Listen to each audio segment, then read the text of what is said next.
Ide por todo o mundo e pregai o evangelho a toda criatura viva. Essa é uma das passagens que mais nos impulsiona a falarmos sobre Jesus, a levarmos o amor de Deus para as nações. Só que quando chega o momento de falarmos sobre vocação, é aí que muita gente se perde, é aí que o coração fecha, a boca trava e a gente não sabe como falar sobre isso. Por isso, se você quer aprender como tornar isso natural, como falar sobre vocação, fica com a gente até o final desse vídeo que nós vamos te falar como. Como falar sobre vocações. Esse é um tema onde nós encontramos muitas objeções, tanto das pessoas que estão ali para evangelizar, para falar sobre Deus, quanto das pessoas que estão ali para receber a mensagem do Evangelho. As pessoas que estão ali para evangelizar, os catequistas, os coordenadores, pregadores, às vezes têm um receio de falar sobre isso no seu grupo de jovens, na catequese, e a pessoa nunca mais voltar, ela correr, fugir de medo, né? E as pessoas que estão ali recebendo os catequizandos, as pessoas que participam do grupo, elas morrem de medo porque elas pensam, meu Deus do céu, eu vou ter que ser padre agora. Meu Deus do céu, eu vou ser religiosa, eu vou ser irmã. E agora, Senhor amado? E isso é fruto de uma cultura onde se acredita que ser de Deus é chato. Fazer as coisas de Deus é chato, é cafona. Eu não vou poder fazer nada a partir de agora, o povo de Deus faz nada, tudo chato. E nós temos que ter consciência de que essa é a realidade que nós vamos encontrar com os jovens que fomos evangelizar. E isso nós devemos trazer muito claro no nosso coração. A maioria das pessoas que estão nos grupos de jovens, que estão na catequese, não conhecem a Jesus de verdade. Não amam a Deus de todo o seu coração. E cá entre nós, nem mesmo a gente ama Jesus de fato, de verdade, para valer. E por que eu tô falando sobre isso? Porque a palavra vocação vem do latim vocare, que quer dizer chamado. Ou seja, quando eu falo sobre vocação, eu estou falando sobre alguém que me chama, sobre alguém que me convida a algo ou a algum lugar. É um chamado mesmo. E cara, se eu não conheço essa voz que me chama, se eu não conheço a pessoa que está me convidando, se eu não confio nela, se eu não tenho intimidade com ela, eu não vou responder a esse chamado. Se eu não tiver intimidade, eu não vou responder a esse chamado. Por isso é importante, antes de falarmos de tudo isso, entender que precisamos preparar o ambiente para esse tema. As pessoas precisam antes ter intimidade com Deus. Eu preciso gerar um ambiente de intimidade com Deus, um ambiente de oração, de intimidade com o Espírito Santo, de adoração, de frequência aos sacramentos, de participação à Santa Missa, gerar um amor no coração das pessoas por Jesus, gerar um amor por ter intimidade com Jesus, entendendo que as coisas de Deus são muito massa. Diferente do que as pessoas acreditam, estar em Deus é a melhor coisa que nós podemos fazer em vida. Estar em oração, estar com as amizades de Deus, fazer as coisas de Deus, é simplesmente surreal e sobrenatural. Quando as pessoas começarem a entender que ser de Deus não é como elas pensavam, ser chato e tudo mais, elas vão começar de fato a abraçar aquilo que Deus tem para suas vidas. Santo Agostinho nos diz que só se ama aquilo que se conhece. Por isso, quando alguém que eu amo me convida a algo, eu prontamente estou ali disponível para responder aquele chamado. Então nós precisamos gerar no coração das pessoas de fato um amor a Deus, uma abertura, uma disponibilidade a estar com Deus. Pode parecer algo óbvio, mas é algo que é muito ignorado por muitas pessoas. Como que eu já chego falando sobre vocação, perguntando, você já pensou no seu chamado? E aí, vai casar quando? E aí, vai ser padre quando? Vai entrar para o seminário quando? Se as pessoas não tiverem uma vida de intimidade com Deus, logo isso se perde. Ou eu vou assustar essas pessoas e elas nunca mais vão querer estar ali. E aqui nós entramos num ponto muito interessante. Estratégias na evangelização. É isso mesmo, galera. Estratégias, criatividade na hora de evangelizar os jovens. Eu me lembro de São Paulo, quando ele chegou lá na Grécia e começou a ver aquele tanto de estátuas de deuses, né? Como eles cultuavam aqueles deuses. E uma dessas estátuas estava sem nome, ela era dedicada ao Deus sem nome, ao Deus desconhecido. E aí São Paulo, esperto do jeito que ele era, falou, já sei. Ele chegou lá nos gregos e falou, olha, eu vim pregar sobre esse Deus aqui, o Deus desconhecido. Ele tem um nome, o nome dele é Jesus, e ele começou a evangelizar. O nome dele não só é Jesus, ele não só é esse Deus aqui, como ele é o único Deus que de fato existe. E começou a levar a palavra de Deus para essas pessoas, se valendo de estratégias para que as pessoas pudessem aceitar Jesus, receber o amor de Jesus e a palavra do Evangelho nos seus corações. E não só São Paulo. Gideão também usou de estratégias para libertar o povo de Deus das mãos dos madianitas, assim como vários outros profetas e vários outros grandes homens ao longo da história se valeram da criatividade, da esperteza, da inteligência que Deus nos capacitou para levar a palavra de Deus, e principalmente para podermos abordar o tema vocação, tornando isso interessante, tornando isso agradável, fazendo com que cada vez mais todos os jovens, cada um de nós, tenhamos coragem e disposição para abraçarmos a vontade de Deus para as nossas vidas. Olha o que São Paulo nos diz lá na primeira carta aos Coríntios, capítulo 9, versículo 19. Ainda que livre em relação a todos, fiz-me o servo de todos, a fim de ganhar o maior número possível. Para os judeus, fiz-me como judeu, a fim de ganhar os judeus. Para os que estão sujeitos à lei, fiz-me como se estivesse sujeito à lei, se bem que não estava sujeito à lei, para ganhar aqueles que estavam sujeitos a ela. Para aqueles que vivem sem a lei, fiz-me como se vivessem sem a lei, ainda que não viva sem a lei de Deus, pois estou sobre a lei de Cristo, para ganhar os que vivem sem a lei. Para os fracos, fiz-me fraco, a fim de ganhá-los. Tornei-me tudo para todos, a fim de salvar alguns a todo custo. Fiz-me tudo com todos para todos, a fim de salvar alguns a todo custo. Olha isso, São Paulo tinha consciência de que todo esforço que ele empregaria, ainda assim salvaria apenas algumas pessoas, mas isso não impediu ele de continuar a missão e se doar inteiramente.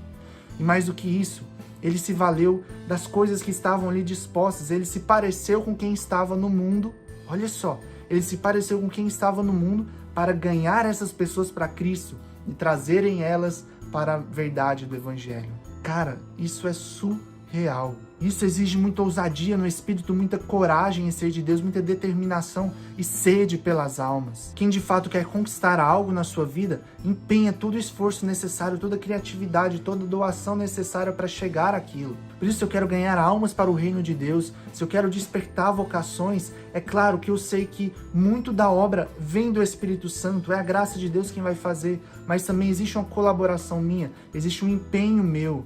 Deus nunca me invade, Deus nunca faz as coisas sozinho. É claro que Ele pode fazer, mas Ele sempre, desde o início da história da humanidade, Ele sempre quis contar conosco para construir o reino dele. Nós somos pedras vivas na construção do reino de Deus. Por isso não tenha medo de se valer de elementos que estão no mundo, mas que não são do mundo e que você pode trazer para falar do Evangelho, para falar do reino de Deus. C.S. Lewis fez isso, Chesterton fez isso, Tolkien fez isso. O Senhor dos Anéis é um exemplo muito interessante. As Crônicas de Nárnia são um exemplo muito interessante de como nós podemos falar de Deus sem estar falando dele diretamente, como nós podemos estar colocando os valores do Evangelho no coração de alguém, sem estarmos falando diretamente de Jesus. Olha a estratégia, né? Eu não sei se você sabia disso, mas O Senhor dos Anéis, As Crônicas de Nárnia, todos eles são filmes cristãos, filmes católicos que nos trazem a realidade dos céus para nós, a luta da humanidade contra o pecado, toda a história da salvação. Então, quando nós começamos a estar em Deus e temos um olhar espiritual sobre as coisas, tudo muda. Por isso, quando vamos falar sobre vocação ou sobre qualquer outro tema relacionado a Deus, nós podemos atrair os jovens a partir desses elementos, a partir de filmes, de séries, de músicas. Quantas vezes Deus já falou comigo através dos filmes da Marvel, por exemplo, ou até mesmo de séries que eu estava assistindo, e uma frase, uma cena me remeteu a algo muito de Deus, que foi resposta de Deus para minha vida através daquele filme. Eu me lembro, por exemplo, quando eu assisti o filme do Homem-Aranha, e o tio Ben fala para o Peter Parker: com grandes poderes vem grandes responsabilidades. Cara, aquilo me marcou de uma maneira que até hoje essa frase anda comigo e sustenta o meu ministério. Com grandes poderes vem grandes responsabilidades. Ou seja, quanto mais Deus confia a mim, mais eu serei cobrado. Quanto mais eu vou, quanto mais eu me lanço, quanto mais eu estudo, mais responsável eu me torno por aquilo. E essa palavra, essa frase, ela de fato sustenta o meu ministério até hoje. Me lembro de um outro momento onde eu assistia Thor Ragnarok. Inclusive, se você não assistiu, sinto muito, um pequeno spoiler aqui. Mas quando o Thor estava perdendo a luta para sua irmã, a Hela, ele tem uma visão. Ele encontra o seu pai, Odin, e ele tem um diálogo com ele. Então Thor começa a desabafar e dizer que ele perdeu, né? Que ele não consegue, que ele não é forte como o pai. E aí o Thor fala para ele: tudo acabou. Asgard foi destruída. E aí Odin diz algo para ele que, cara, foi Deus falando para mim. Ele disse: Asgard não é um lugar. Asgard são as pessoas. Onde as pessoas estiverem, Asgard vai estar presente. A minha mente naquela hora, cara, deu aquele estalo. Eu falei: meu Deus do céu, é isso. O reino de Deus são as pessoas. Aonde as pessoas estiverem, aonde os católicos, os cristãos estiverem, o reino de Deus vai estar presente naquele lugar. Por isso eu preciso me posicionar para levar o reino de Deus aonde ele não está, ter a coragem, a ousadia no Espírito de anunciar o reino de Deus, de colocar a bandeira do Evangelho onde ela não foi anunciada ainda, de expandir o reino de Deus nessa terra. Então, cara, olha aí, você começa a ver quantos elementos nós podemos tirar dessas coisas e começar a evangelizar a partir disso. Porque, como eu falei, as pessoas creem que ser de Deus é chato, ou que vai me exigir algo, sabe, sobrenatural de pesado e que é muito ruim. E não é assim, meu Deus do céu. Não é assim. Nós podemos mostrar para as pessoas que ser de Deus é normal, que estar em Deus é normal. A gente assiste filmes, séries, músicas, animes e coisas do tipo. E não só isso, todo rolê santo que se preze tem que terminar em comida. Primeiro a gente alimenta o espírito, a alma, depois nós corremos para um pit dog, nós corremos para uma lanchonete para alimentar o corpo. E é a partir daí, dessa convivência fraterna, dessa amizade em Deus, que as pessoas vão vendo Cristo no dia a dia, nas coisas pequenas, e elas vão se interessando por serem mais de Deus. E mais do que isso, elas vão querendo viver aquilo que a gente vive. E é nesses momentos que Deus começa a chamar essas pessoas para algo mais profundo.